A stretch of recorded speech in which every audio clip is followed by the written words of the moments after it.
I was offered a position as Associate Professor of Medicine and Chief of Scientific Visualization at Yale University in the Department of Medicine. And my job was to write many of the algorithms and code for NASA to do virtual surgery in preparation for the astronauts going into deep space flight so they could be cut in robotic pods.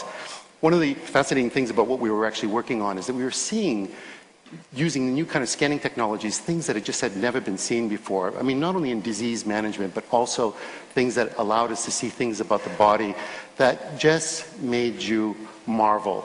I remember one of the first times we were looking at collagen, and your entire body, everything, your hair, skin, bone, nails, everything is made of collagen. And it's a kind of a rope-like structure that twirls and swirls like this. And the only place that collagen changes its structure is in the corner of your eye. In your eye, it becomes a grid formation, and therefore it becomes transparent as opposed to opaque. So perfectly organized a structure, it was hard not to attribute divinity to it, because we kept on seeing this over and over and over again in different parts of the body. One of the opportunities I had was one person was working on a really interesting kind of micromagnetic resonance imaging machine with the NIH, and what we were going to do is scan a new project on the development of the fetus from conception to birth using these kinds of new technologies. So I wrote the algorithms in code, and he built the hardware. Paul Lauterbro then went on to win the Nobel Prize for inventing the MRI. I get the data, and I'm going to show you a sample of that piece from conception to birth.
But as you can see, when you actually start working on this data, it's pretty spectacular.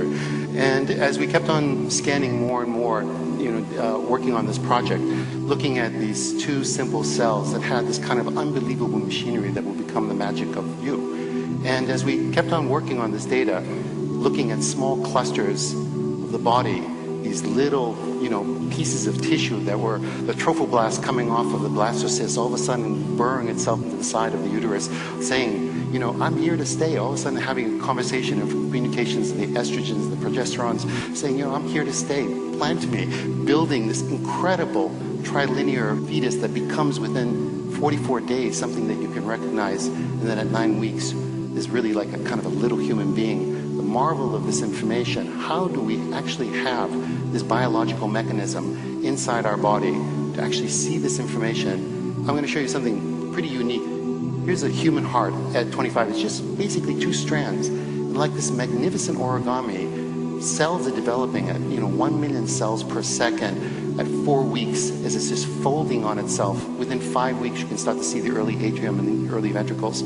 6 weeks, these folds are now beginning with a papilla in the inside of the heart, actually being able to pull down each one of those valves in your heart until you get actually a mature heart, and then basically the development of the entire human body. The magic of the mechanisms inside each genetic structure saying exactly where that nerve cell should go. The complexity of these, the mathematical models on how these things are indeed done, are beyond human comprehension. Even though I am a mathematician, I look at this with the marvel of how do these instruction sets not make these mistakes as they build what is us. It's a mystery, it's magic, it's divinity. Then when you start to take a look at an adult life, take a look at this little tuft of capillaries. It's just a tiny substructure, microscopic, but basically by the time you're at 9 months and you've given birth, you have almost 60,000 miles of vessels inside your body. And only 1 mile is visible, 59,999 miles that are basically bringing nutrients and taking waste away. The complexity of building that within a single system is, again, beyond any comprehension of any existing mathematics today.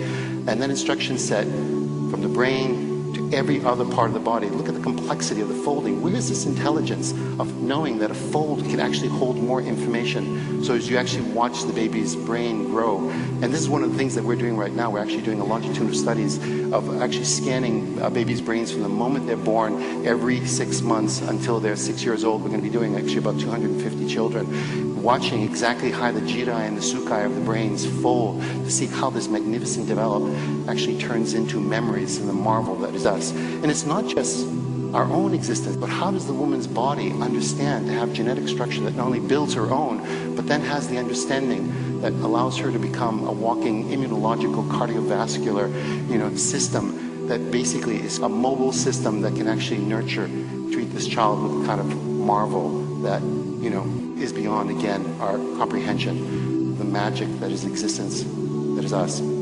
Thank you.